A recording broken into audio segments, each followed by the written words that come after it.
The world of music was shaken when news spread that André Rieu, often called the King of the Waltz, had collapsed on stage at 75 years old. Fans across the globe were left heartbroken and worried, wondering what could have caused such a frightening moment for a man who had spent his life bringing joy and beauty to millions. To many, André Rieu represented elegance, happiness, and the celebration of life through music. Seeing him in such a vulnerable state was almost unthinkable. But this collapse did not happen suddenly. It was the result of a long journey filled with struggles, pain, and relentless dedication. To understand why this moment happened, we have to look back at his life, beginning with his childhood, which was far from the joyful melodies he later shared with the world. His journey is one of resilience, determination, and the constant battle to balance health, family, and a career built on endless travel and performance. André Rieu was born on October 1, 1949, in the Netherlands, into a family that valued discipline more than affection. He was the third of 6 children, and his father, also named André, was a respected orchestra conductor. While many admired his father's talent on stage, life at home was strict and cold. The baton that controlled the orchestra also seemed to control the family, leaving little space for laughter or love. Rieu later admitted, "My parents didn't love me, not as an accusation, but as a painful truth." His mother was focused on grades and skills, believing creativity was a weakness. When teachers praised young André's artistic spirit, his parents dismissed it as a flaw.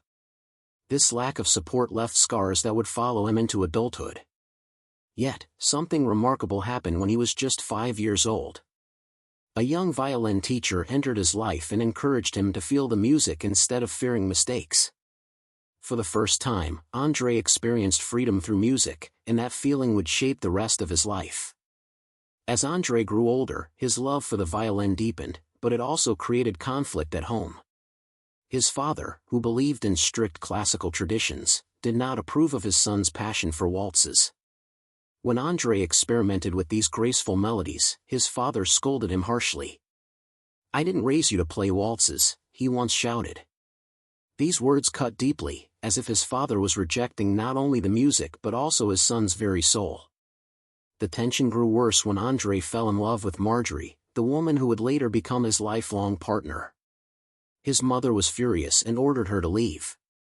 That night, André made a life-changing decision. He left home and never returned. His parents never attended his concerts, no matter how famous he became. Despite the standing ovations and worldwide fame, he admitted he spent years in therapy trying to understand why his childhood felt so hollow. Music became more than a career, it became his lifeline. The violin allowed him to express what words could not, filling the emotional void left by his family. After years of training in traditional orchestras, André realized he wanted to do something different. In 1978, he started the Maastricht Salon Orchestra with a small group of musicians who shared his vision.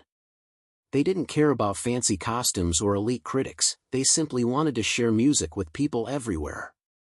They performed in community halls, weddings, and even small towns where classical music rarely reached. Behind the scenes, Marjorie became the steady hand that guided his career. She handled business meetings, bookings, and even helped with arrangements. While André shined on stage, Marjorie was the quiet force making sure everything worked smoothly. Their partnership was the foundation for what would become something extraordinary. In 1987, André formally founded the Johann Strauss Orchestra with just 12 musicians. Their mission was simple but revolutionary, to bring joy back to classical music. They replaced black tuxedos with colorful gowns, invited audiences to clap and dance, and turned concerts into celebrations. Critics mocked them, calling it musical entertainment rather than art. But audiences loved it. For many, it was the first time classical music felt alive and welcoming. By the mid-1990s, André Rieu and his orchestra were no longer just a small experiment, they were a global sensation. One of the most unforgettable moments came in 1995 during the UEFA Champions League final in Vienna. André led his orchestra onto the football field, and as the waltz played, thousands of fans who had come for a sports match began to clap, sway, and dance. It was magical, a true merging of worlds that showed how music could touch anyone, anywhere. Soon after, his albums topped the charts for weeks, something unheard of in classical music. In Australia, he sold out stadiums and had 8 of the top 10 DVDs in the country, standing alongside pop icons like Pink and AC/DC. Families came to his concerts, grandparents danced in the aisles, and children laughed with joy. Yet, despite this massive success, André faced criticism from traditional musicians who accused him of turning classical music into entertainment. But for him and his fans, that was the point. He wanted music to feel alive, not stiff. He was not just selling tickets, he was giving people hope and happiness. At the height of his career, in 2010, André Rieu faced one of the most difficult challenges of his life. He contracted a viral infection that attacked his inner ear, damaging his balance and leaving him unable to perform. For a violinist, balance is everything, and suddenly the man who had spent decades commanding stages around the world could not even stand without feeling dizzy. Tours were cancelled, shows postponed, and for the first time, he had to admit he couldn't go on. This illness was more than just physical, it shook his identity. Fans who saw him as unstoppable were heartbroken, and André himself felt the weight of vulnerability. After months of failed treatments, a fan from Australia wrote to him, suggesting special exercises for his balance. Desperate, André tried them, and slowly, he began to recover. When he finally returned to the stage, the applause was thunderous. But deep down, he knew things had changed. His body was no longer invincible, and every performance carried risks. Still, he chose to continue, determined to bring music back to his fans. Just a few years later, tragedy struck again. In 2016, during a December tour, André lost one of his closest friends and longtime orchestra members, Ruud Merckx, who died unexpectedly in his sleep. For André, this loss was devastating. Merckx was more than a colleague, he was like a brother. Without hesitation, André cancelled several concerts in the UK, including Nottingham, London, Birmingham, and Glasgow. Fans were disappointed, but most understood the depth of his grief. The Johann Strauss Orchestra was not just a group of musicians, it was a family. Losing one of their own was like losing a piece of themselves. When the music eventually returned, it carried a different weight, filled with sorrow but also with love. André himself admitted that the loss left a hole in his heart that could never fully heal. This moment revealed another side of him, not just the smiling entertainer but a man who, like everyone else, had to face pain and loss. It was a reminder that even behind the glittering lights, he was human. In March 2024, André faced another terrifying moment. Scheduled to perform 6 sold-out concerts in Mexico City, he seemed ready for yet another triumph. But the combination of high altitude, jet lag, and illness proved too much. After just 2 performances, he collapsed backstage, feverish and disoriented. He called his wife, Marjorie, whispering that he never wanted to experience such a day again. The remaining 4 concerts were cancelled, leaving over 40,000 fans disappointed and forcing the entire 125-member orchestra to return home. It was chaos, and for many, it looked like the end of André Rieu's career. But something important changed in this crisis. His son Pierre, who had been quietly managing logistics for years, stepped up as his protector. He began limiting tours, cutting out grueling intercontinental schedules, and focusing on André's health above all else. From that point, André's career entered a new chapter. He could no longer perform at the same relentless pace, but with Pierre's support, he found a way to continue without destroying his health. By the summer of 2024, it was clear that André Rieu's life had changed forever. Pierre created strict rules: no more endless travel, more rest between shows, and medical support at every performance. Concerts became carefully planned events, with checklists for hydration, rest, and recovery. While fans only saw the beautiful lights and music, behind the scenes there was a team making sure André could keep going safely. Even the set lists were adjusted, fewer demanding pieces, more slower waltzes, and a balance that allowed him to conserve energy without disappointing audiences.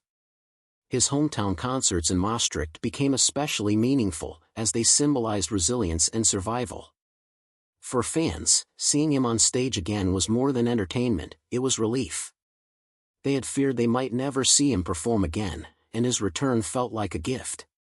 Though he could no longer perform as tirelessly as before, André embraced this new rhythm of life. With Pierre by his side, he found a way to keep his music alive, proving that even in vulnerability, greatness can shine. Today, at 75 years old, André Rieu continues to inspire millions around the world. His journey has been filled with both triumph and hardship: strict parents who never supported his dream, a career that broke traditional barriers, illnesses that nearly ended it all, and personal losses that brought deep grief. Yet, through it all, he has remained committed to his mission, to bring joy to people through music. His concerts are not just performances, they are celebrations of life, family, and togetherness. The story of André Rieu is not only about waltzes and orchestras, it is about resilience, love, and the courage to keep going despite everything. While the future may require him to slow down, his legacy is already secure. He has touched hearts across generations, and his music continues to remind us that beauty, joy, and hope can survive even the hardest times. What really happened to André Rieu is not the story of a fall, it is the story of a man who rose again and again, proving that true artistry is not just about music, but about the strength of the human spirit. As André Rieu grows older, many fans wonder how much longer he will continue to perform. The truth is that slowing down has been both a challenge and a blessing. For a man who built his entire life on the stage, resting feels unnatural, almost like giving up a piece of himself. Yet, André has learned that life's beauty is not measured by how fast we move, but by the memories we create along the way.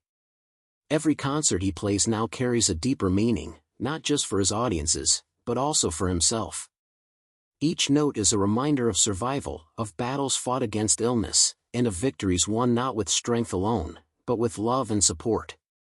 His son Pierre has become not just his manager, but his guardian, ensuring that André's health and music can exist side by side. His wife Marjorie remains the quiet anchor, the one who helped build this dream from the very beginning. Together, they form a circle of love and resilience that has allowed André to keep going when others might have stopped. More than anything, André's legacy is about connection. At his concerts, you do not just hear music, you feel it. Grandparents, parents, and children often attend together, creating moments that live on long after the lights fade. Some fans say his concerts help them heal from grief, while others describe the joy of dancing to a waltz after years of sadness. His ability to turn classical music into a universal language of joy is perhaps his greatest gift. Unlike many classical musicians who keep audiences at a distance, André invites them to laugh, cry, and celebrate with him. That is why his concerts often feel less like formal events and more like family gatherings where everyone is welcome. This unique style has not only revived the waltz but has also made classical music accessible to millions who once thought it was out of reach. Looking back, what really happened to André Rieu is a story of transformation. He was a child who felt unloved, a young man rejected for his choices, an artist mocked by critics, and a musician nearly destroyed by illness. Yet through every hardship, he chose to keep playing. And because of that choice, the world gained decades of unforgettable music. His journey shows that true greatness is not about never falling, it is about rising again, stronger and wiser, every time life tries to silence you. André Rieu's story is not finished yet, but even now, he has secured a place in history as one of the most beloved and influential musicians of his generation. For fans, each performance is not just entertainment, it is a gift, a moment to treasure, and perhaps one day, a memory to hold on to when the music finally stops.